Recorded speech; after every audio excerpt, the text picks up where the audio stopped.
Welcome back, Seahawks, to this week's edition of Seahawks Central News. I'm Aki Suzuki. And I'm Kristen Dre. This month is the namesake for a great deal of prevention and awareness campaigns, ranging from domestic violence to Breast Cancer Awareness Month. This week, we will delve into some of the celebratory and informative events celebrating many great causes. We will also be discussing improvements to be made to the Wilmington Airport and a national campaign featuring mentorship for students with disabilities. Stay tuned because Seahawks Central News starts right now.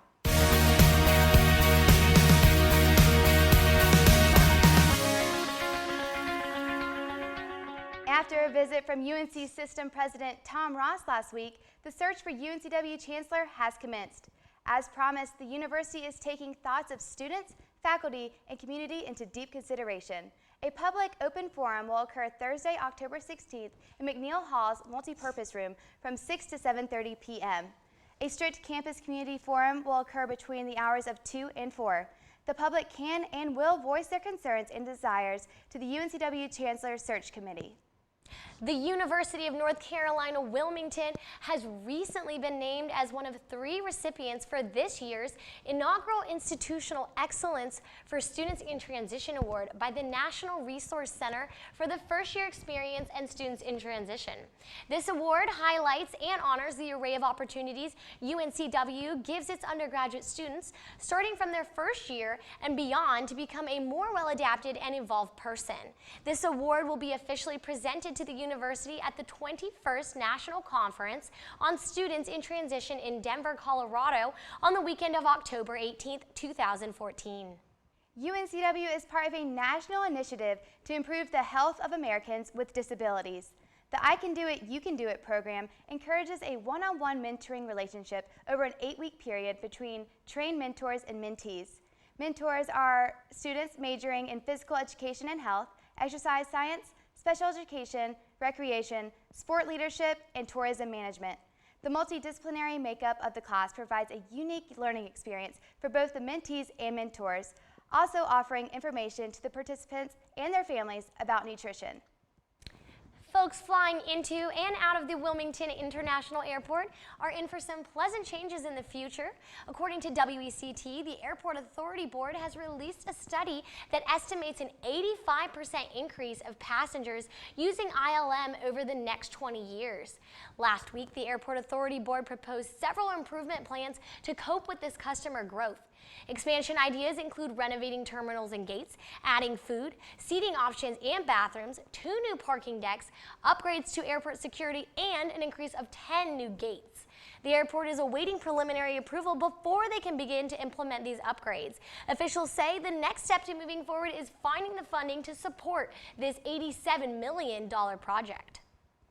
This past weekend, one might have noticed the riverfront street of downtown Wilmington filled to the brim with Wilmingtonians and visitors alike, pausing by the many vendors and musical stages that make up the annual Riverfest celebration. This week in the Seahawks Service Spotlight, we will be discussing how Wilmington and UNCW are showing their support for Breast Cancer Awareness Month in numerous ways.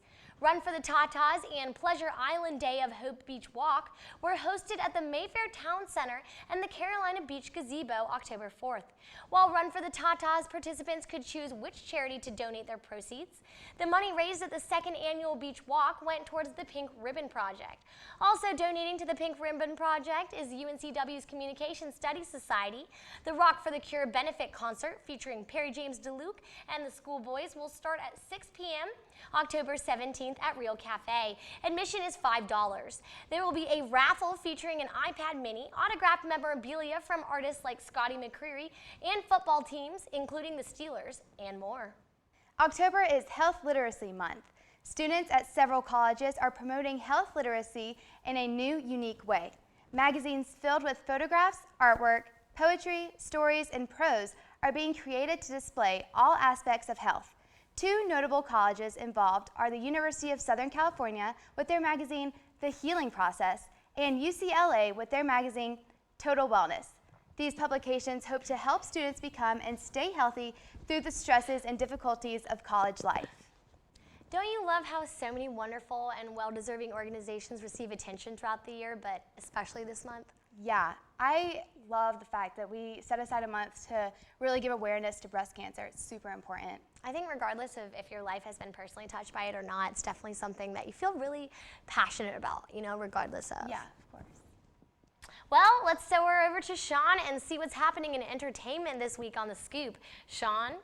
Hello UNCW, welcome to Seahawks Scoop. I'm your host Sean Hennessy, and here's what's been trending.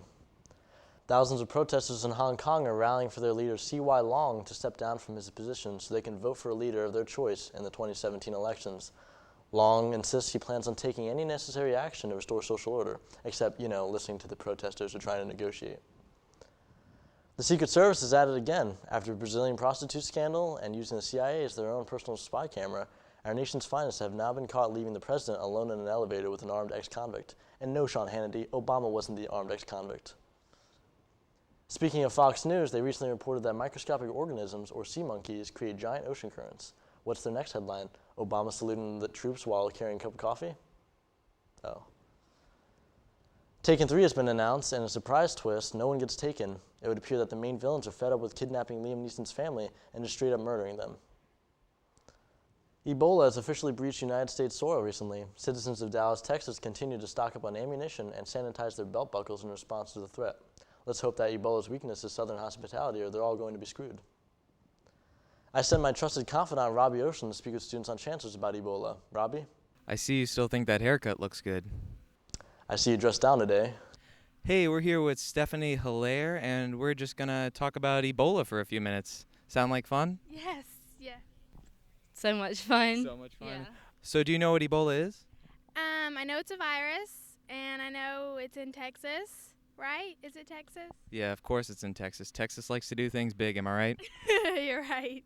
I know that they say it's not anything airborne and that it's maybe common flu-like symptoms. It's not anything that you would think would be deadly.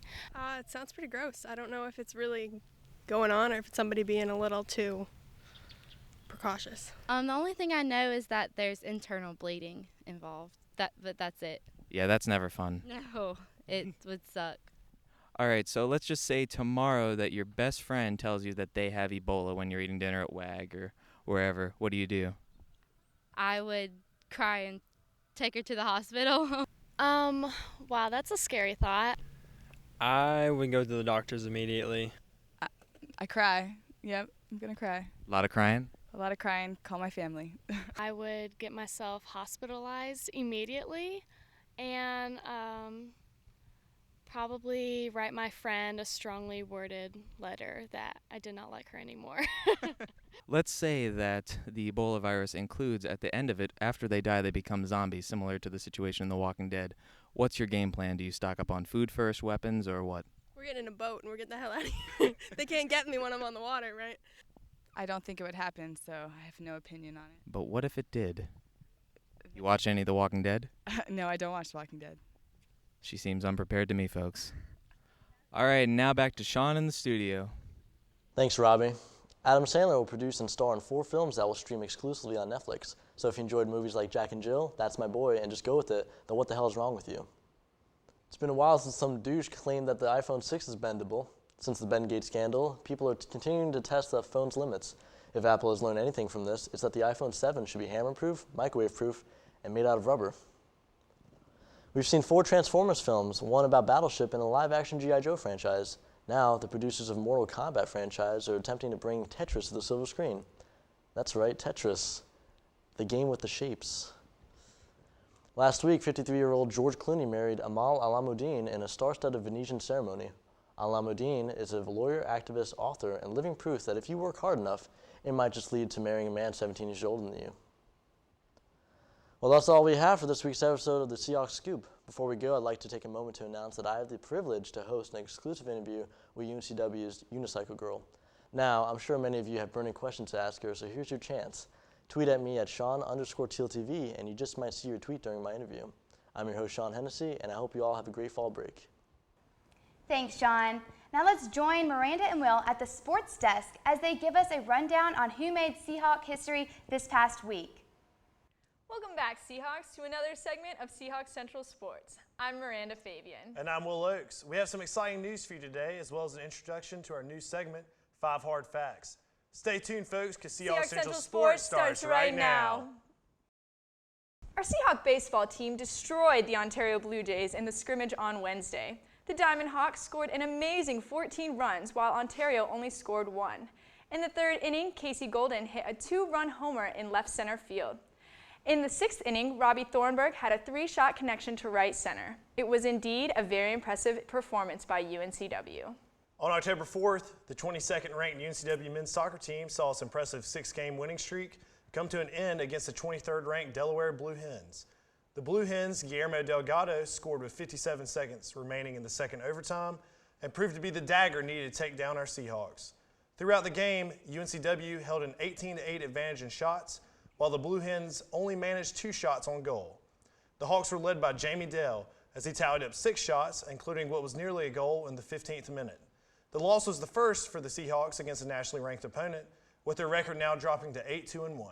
Women's tennis had home court advantage during the Fall Invitational this past weekend. Senior Miller Hales fell in the B2 Singles Championship, but not without a fight. In the A2 singles, Alex Theodoso and Christine Karakovic came out with 3rd and 5th place respectively. The women's tennis team will have the ITA Regional Championships the weekend of October 16th. On Sunday, the Seahawks women's soccer team snapped its 3-game losing streak against the visiting Phoenix of Elon with a score of 2-0. Freshman midfielder Serenity Waters came alive in the second half with 2 goals that led the team to a Seahawk victory. Sophomore goalkeeper Lisa Ricola also provided an impressive performance, shutting out the Phoenix while making 7 saves. The Hawks head back out on the road on Friday, October 10th. They take on Towson at 3 p.m. Seahawks for the Cure is partnering with AWD Enterprises to host a breast cancer awareness volleyball tournament on Saturday, October 18th at Captain Bill's Backyard Grill on Market Street. AWD Enterprises will be promoting their exclusive product, XS Energy Drink, at the event. However, all proceeds and sales from the event will be given directly to the Susan G. Komen Breast Cancer Foundation. The tournament will consist of teams of 4 at $100 per team before the event and $125 per team on the day of the event. Each team member will receive a free t-shirt and koozie for participating in the tournament. Throughout the afternoon, there will be ongoing raffles as well as a DJ and designated kids corner with a bouncy house and a face painting station. Come out and support the good cause. Hungry? If you're on a UNCW sports team and visit Carolina Ale House on Fridays, 10% of whatever you spend will be donated towards your sport. So head over there, Seahawk athletes, and support your own cause. The NHL started off their season on October 8th when the defending champion Los Angeles Kings hosted their division rivals, the San Jose Sharks. In honor of the return of the NHL, we have Kevin Laska beginning our new segment, 5 Hard Facts, to tell all you hockey fans what to expect this season. Hello, Seahawk Nation, and welcome to our new segment, 5 Hard Facts. I'm your host, Kevin Laska. Throughout the year, I'll be going over hot topics and national and local news and host guests on the show for some great debates. For today's show, I'm going to discuss with you 5 hard facts on what to expect from the NHL in the 2014-2015 season. First off, the LA Kings are out to prove themselves as a dynasty. The defending champion Los Angeles Kings feel no less confident in themselves than they have in recent years after winning the Stanley Cup twice in the past 3 years. They are a force to be reckoned with. This team has the same nucleus that they have had in the past 3 years and are extremely well coached by Daryl Suter. This team still feels they have a lot left to prove, so be on the lookout for another excellent season from them. There will be some young teams in the playoffs. After reaching the playoffs last year, the Colorado Avalanche and Tampa Bay Lightning look to improve their success this season. Colorado Avalanche center Nathan MacKinnon is already looking like a star player in the league, though he is only 19 years old. Other up-and-coming teams to keep in mind this year are the New York Islanders and Edmonton Oilers. When you see these teams in contention at the end of the season, don't say I didn't warn you. Expect a slow start from Carolina. Star player Jordan Staal will not be active for the start of the Canes season. Staal suffered a broken leg during an exhibition game and will be out 3 to 4 months. This will bring a lot more pressure on the captain's younger brother, Eric Staal, who the Canes acquired in 2012. The Canes have put a lot of faith in this team by signing these brothers to long-term deals. If Carolina shows no signs of improvement this year, look for them to start dumping some contracts and making some moves at the end of the season to give them a new look for next year. This year's winner of the Stanley Cup will come out of the West. The Western Conference is an absolute powerhouse this year. During the offseason, the Chicago Blackhawks locked up their superstars Pat Kane and Jonathan Tates to long-term deals. They will be looking to avenge themselves from an early exit last season. The Kings, Ducks, and Blues will all still be in the hunt as well after making very strong campaigns last season. Teams to look out for in the East are the Penguins, Lightning, Bruins, and Canadiens. They all made a strong run last year, but after having made very little acquisitions to better themselves for this upcoming season, I expect the West to have full control this year. The New York Islanders will surprise people this year. The Islanders have not had much success in recent years, but not reaching playoffs last year after their impressive campaign in 2012 has got them making some big plans for 2014. On October 4th, the Islanders made 2 big trades within minutes of each other to bring defensemen Johnny Boychuk and Nick Leddy to New York. Boychuk and Leddy each have gained plenty of playoff experience after winning championships with Boston and Chicago, respectively. Rumor has it they are still out to make more deals, so be on the lookout for more news on that later in the season. The Islanders also have a young star in John Tavares, who has shown plenty of talent in the past few years. The Islanders have a win-now mindset at the moment and look like they have a lot they want to prove this season. If there's a team that could compete with any of the powerhouses in the West, look no further than this young wildcard team in New York. That's all I have for today's segment. Thanks for tuning in. I'm Kevin Laska, and those are 5 hard facts. On October 8th, the women's basketball team hosted a media day to give Wilmington a preview of what is in store for the 2014 season. We had Aria Lipscomb at the site to interview with the players and coaches. Aria?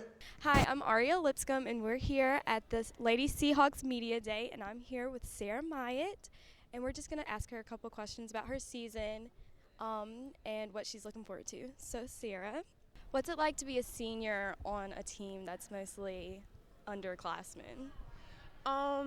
This is my first time being a senior with a team that's, very young, so it's difficult because, sometimes I feel like it's, just a big age difference between us, but I'm really excited. They seem to look up to me a little bit, and I have a lot of fun with them, and it's always interesting, I can say that. Do you see your team as more like we play around a lot, like we understand each other, we have more of like a social, like friendship connection, or you think like it's mostly like just like business and stuff like that? No, we definitely, business on the court, we don't have, in practice and stuff, it's not very lighthearted. We're usually very serious this year because we have had a rough season last year, but off the court, I love these girls. They're hilarious. All we do is laugh and joke around, but definitely when it's practice time, it becomes very serious. I'm here with Kelva Atkins. As a senior, what do you see your role as being this year?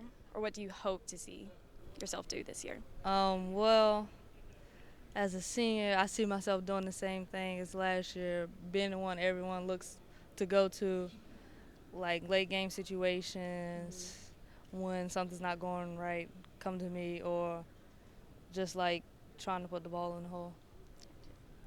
So I saw earlier, I was kind of creeping a little bit, that your stats are really high. You led your team in scoring and like steals and things like that. Is that your goal for this year, or do you have different goals for yourself this year? That sounds pretty accurate. I mean, I'm trying to have the same stats as last year, probably even higher. I'm just ready to start playing and showing everyone what I can do. Thank you so much. Thank you. Good luck this season. Thank you. I'm here with Coach Harris. I saw you earlier talking about all your players. It sounded like you had really like strong connections with them and you knew all their strengths and their weaknesses. What kind of coach do you see yourself as? Well, I love my players. So I love my people more than my position. That's my 7-phrase motto that defines my coaching style. So this season you have like a pretty young team this year. So are you looking more toward like building for the future, or how do you see your season coming out this year towards your seasons in the future? Well, I think right now we want to win. We want to win now. We're not building for the future. We do have a young team. 10 of our 13 kids are freshmen and sophomores, but I think we have the pieces to be competitive right away. And this season for us is a breakthrough season. We've struggled in the last 2 seasons, and we don't have any more struggles in us. We're done with that. So are there any players that have like stood out to you during practice that you're like, you guys need to look out for them, they're gonna blow you guys away? Yeah, like, you know, kids coming to games. Kelva Atkins is always a fun kid to watch. She's a senior, 3-year player for us. Going to score 1,000 points in her career. Is an all-conference player, so she's very talented. But we have a sophomore, Bree Mobley, who's all-conference player, who should have a good season for us. But we'll be fun to watch. I encourage people to come out. We play fast. I think we'll be exciting to watch. We're going to play very hard. So we have a lot of kids. Thank you so much. Good luck this season. Thank you. Sounds like it should be an exciting year for our Lady Seahawks. One more quick reminder, Seahawks. Don't forget to come out to March Madness on Friday, October 17th at 9:30 p.m. in Trask Coliseum. It's free to the public and sure to be a fun night, so let's fill up the stadium. That's all we have for today's show, folks. As always, I'm Miranda Fabian. And I'm Will Oakes. And remember, win, lose, or draw, it's always a great day to be a Seahawk. Wings up. Well, that's all we have time for today. Thanks for joining us. As always, I'm Kristen Dre. And I'm Maki Suzuki. Until next time, Seahawks.